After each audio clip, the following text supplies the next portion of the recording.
If you watched episode 20, you understand just how much I love Google Docs. You also know I just got hip to it recently. In the last three and a half years is when I discovered the beauty of Google Docs. I'm going to talk today about the importance of forecasting and how to use Google Calendar to do it for free. All right, so tune in, lean in, lean in, lean in. Let's do it. Now, hopefully, if you are a restaurant owner, food truck owner, mobile unit, caterer, you have some thought process behind predictions or forecasting, um, also called projections. And if not, it's okay. I'm going to tell you what it is in a nutshell, real quick, okay, before we jump in. So, a forecast really is, or projection really is, um, an educated guess about what business will look like in the future. Okay. If you've written a business plan for your business at any point, then you've done this, right? You've tried to figure out, revenue and things of that nature. And it's really an educated guess. You can't necessarily say dollar for dollar what it will be, but that's the thing I love about an educated guess. You can use past information to help make those predictions. Okay. All right. We're going to talk more about that. Welcome back to the Hospitality Hacks Pro Show. I am your host, Tasha Jackson. Glad you're here. Here we share tips, tricks, and tidbits on how to help your food and beverage operation grow healthy, strong, vital, right? And also just talk about interesting topics in and around culinary arts and hospitality. Okay, let's dig in. Let's dig in. All right, so if you are a fan of the show and been following this journey, you know that I'm in a somewhat of a new role as a teacher, teaching culinary arts and hospitality at a high school in Charlotte, North Carolina. Now, in this role, I'm be honest, first year, pure madness, didn't know what was going on. I've never been a teacher before. It was mid pandemic, everything was remote. It was wild. I honestly don't even count that first year. I don't even count that first year as it was just like treading water, right? Now, year two, we kind of slowly got back to in-person learning and had to readjust and learn and things of that nature. Now I'm in the end of year three, and now I feel like, okay, I'm getting some traction. I'm kind of getting the hang of this thing. I'm kind of developing my style, kind of developing my voice. It's starting to come together just a little bit, right? And so in doing that, we've started to try to, it's me and one other culinary teacher at the school that I'm at, and we've been trying to work together to grow the program, right? And when I say grow the program, that means like kind of do more things outside of the classroom, whether it be work-based learning opportunities, field trips, building relationships with people in the community that can help the program, help the kids get a leg up if they want to continue in this industry, right? And so I said all that to say, kind of just giving you a little backstory. In the building up of the program, one of the things we've been doing is more and more catering events. And so this year has been the busiest to date. And this last month specifically, we've been slammed. It's the end of the school year. It's just a lot of things going on. So in addition to our regular duties of teaching and coaching and the regular teacher stuff, we also are laying on catering events, which you can incorporate some of that into the day to day, right? But not everything. So it's been interesting. But in doing that, I've been trying to think forward, right? So again, this is the end of year three. So I'm thinking already, even in the midst of this, what does year four look like? What does year five look like? Now, let's not get too far ahead of ourselves. Let's just think about year four. Let's think about next school year, right? How do we figure out how to approach the next year to take the lessons that we've learned from this year and apply them and not be reactive in the sense of waiting until something happens, but to draw those lessons like, okay, we did this, we did that, we did this event, learn this lesson from that event, kind of learn the capabilities of our students, kind of learn the ins and outs of how it's just different. Like when you're a solo entrepreneur and working inside of a corporation, such as a school, which is publicly funded, it's just a whole bunch of nuances that you probably never would have thought of, because I never did. So and so in projecting for next year, I have to look at what we did this year. In projecting and looking forward, and in forecasting and looking forward, you have to understand where you've been to understand where you're going, right? You've probably heard that before. You have to understand where you've been to understand where you're going. That applies to not just monumental events in history, but to your business as well, right? And so one of the free ways that you can do that is Google Calendar. Okay. And so, you know, I'm going to share my screen and just show you a quick snapshot of just this month, the month of May 2023, what our calendar looks like.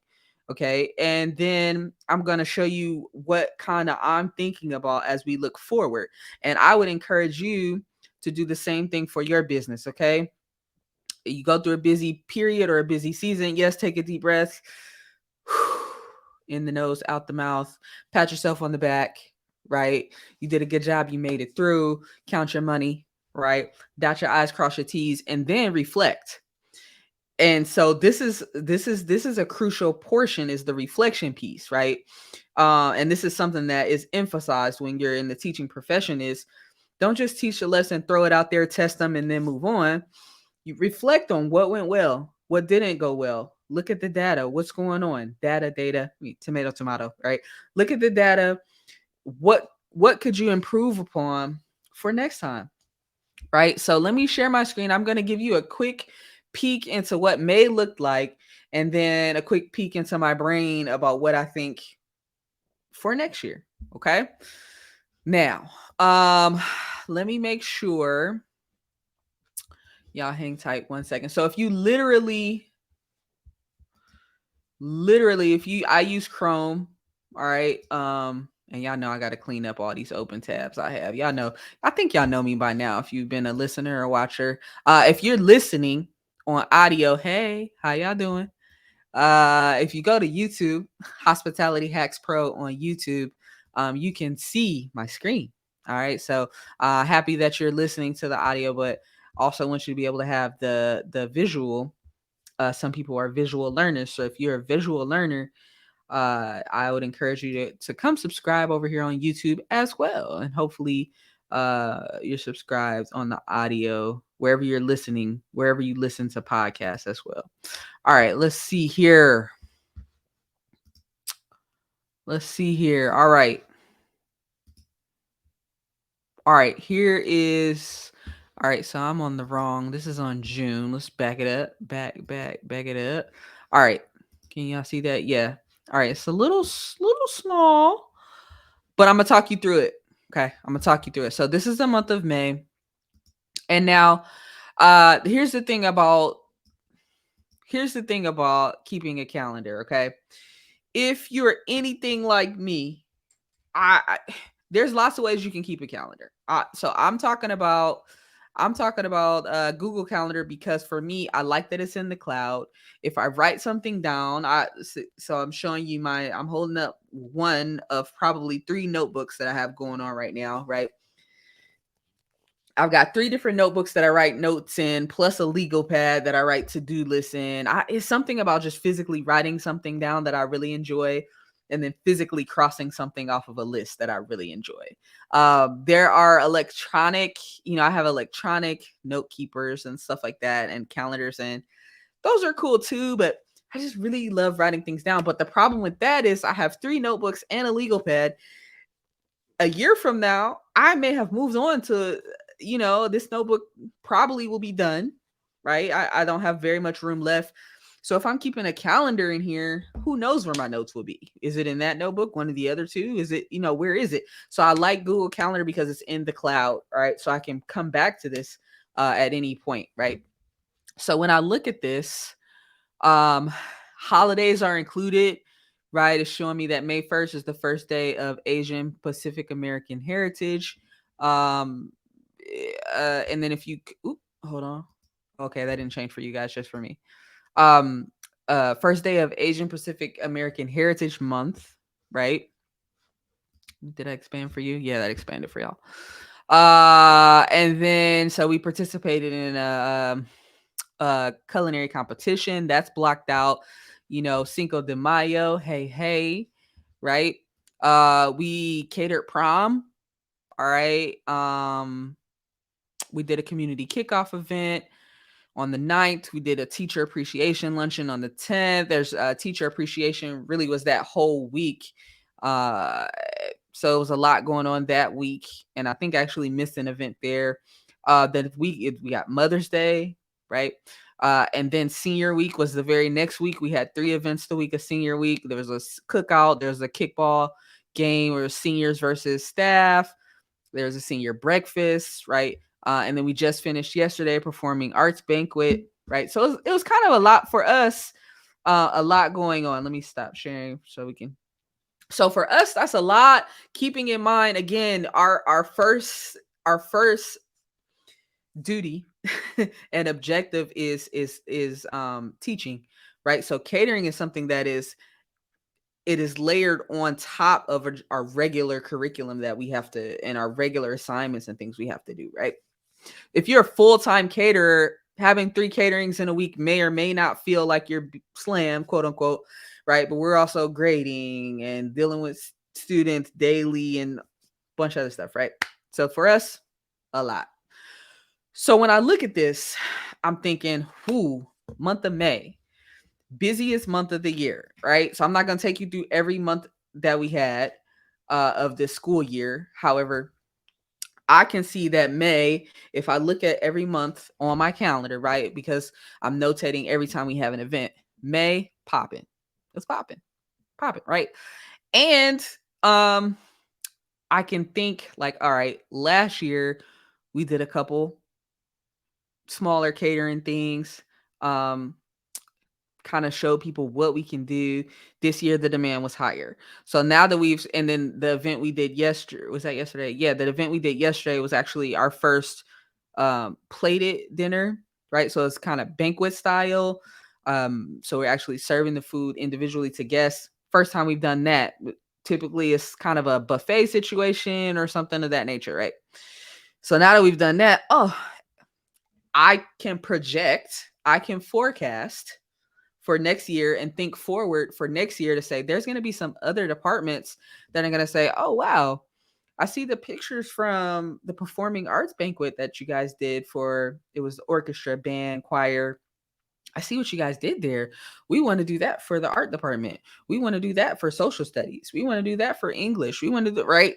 Whatever the case, right? And so I can project that the end of the school year next year is probably potentially can be double as busy next year, right? And maybe even higher number of guests for each event as well, right? So the performing arts banquet was 40 people, senior cookout.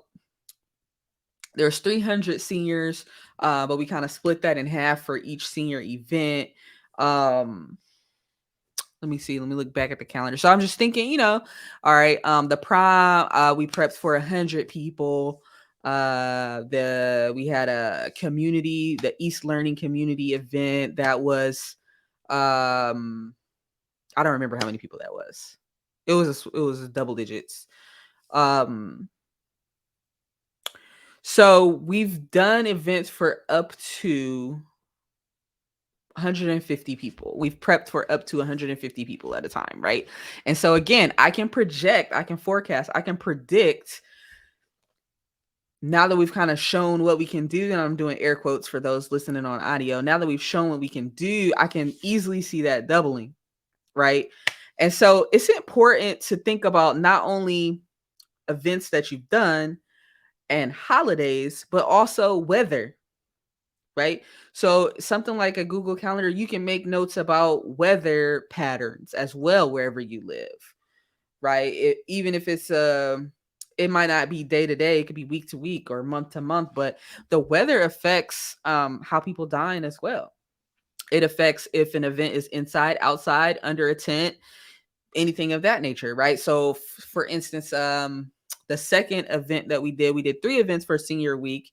The second event that we did was almost rained out. It rained the night before, the evening before, so we had to switch locations. It was supposed to be near the baseball field, and they ended up switching it because the field was flooded from the rain the evening before. So they switched it from near the baseball field to the football field. That changed the whole traffic pattern of how we did meal service. So, the reason it changed the whole traffic pattern was because everybody wasn't aware. So they had to get communication out. Hey guys, it's in a new location, right? So people had to shift. And so we're ready. The very first event we had is like everybody showed up at the exact same time, ready to eat at the exact same moment. 200 people, feed me now. I'm hangry right now, right? I was expecting that for the second event as well. However, due to the weather, right, it was more of short bursts. So a few people here, group there, and they were spaced out in between. Right. And so all of those things matter. All of those things count when you're making predictions, because it also determines how you prep, how much you prep, how many people you have on staff. I was probably overstaffed for the second event, because the first one I was like, oh my God, what? Like, what's happening here, right?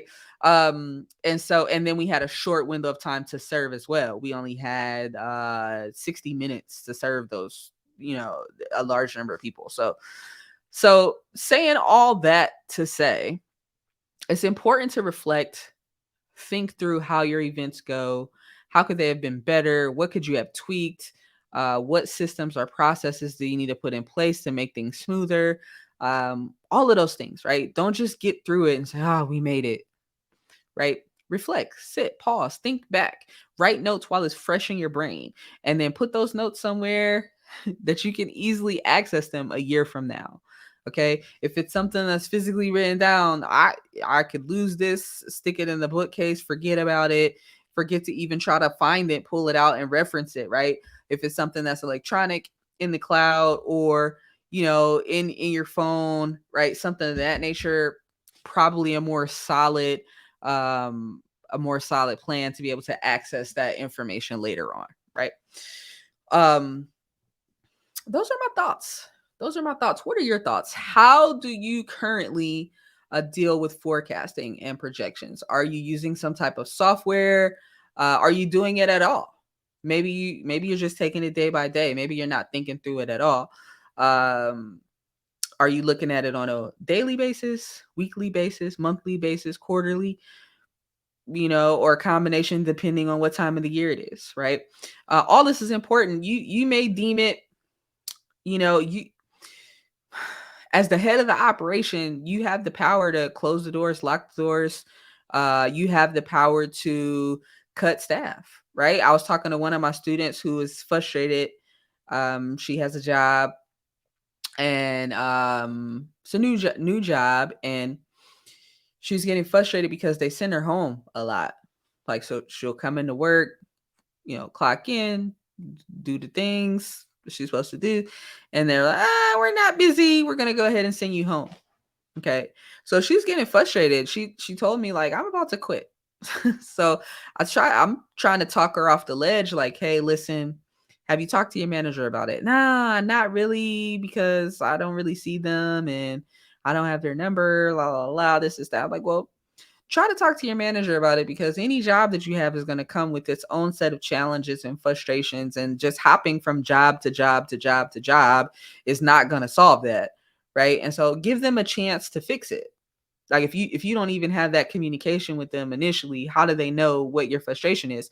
The supervisor could be making that decision, unbeknownst to the manager, or the manager could be giving that directive to the supervisor to do that. But whatever the case, if you're not voicing that it's a frustration, it's definitely not going to get fixed, right?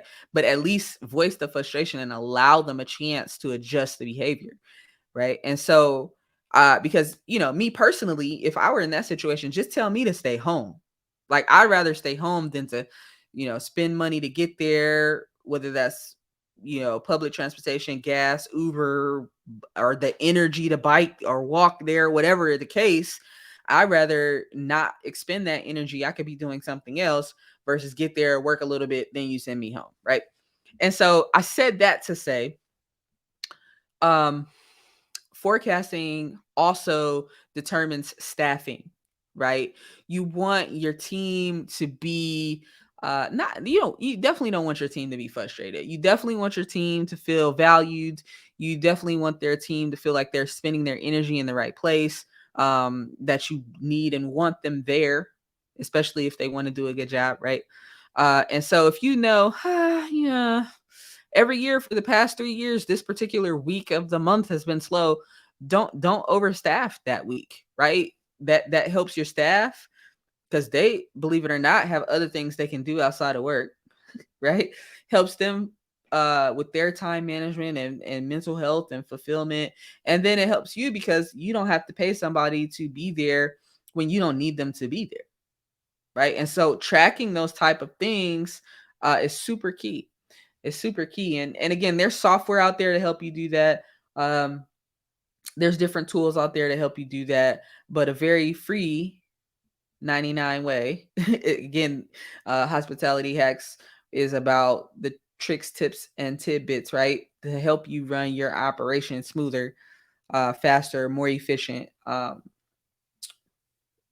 calendar. And even if you don't want to use an electronic calendar, get you put a calendar on the wall, or get one of those dry erase calendars where you can write things in with the expo markers as things happen, and then take a picture of it before you erase it at the end of every month, right? There's lots of ways you can do it. But the important thing is that you do it. So track your sales, your staffing, the weather, holidays, events, and the flow of traffic happening in your business regularly, and then use that information to make predictions about what is going to happen in the future. Hopefully this was helpful for you. If you have a question about this or something you'd like to share on this topic, I would love to hear it. I try to always respond to every comment, especially if it's a question. Thank you for listening to the show. I appreciate you joining me every week. And that's it. And if you have a topic that you want us to tackle here on Hospitality Hacks Pro, let us know. Have a great rest of the week.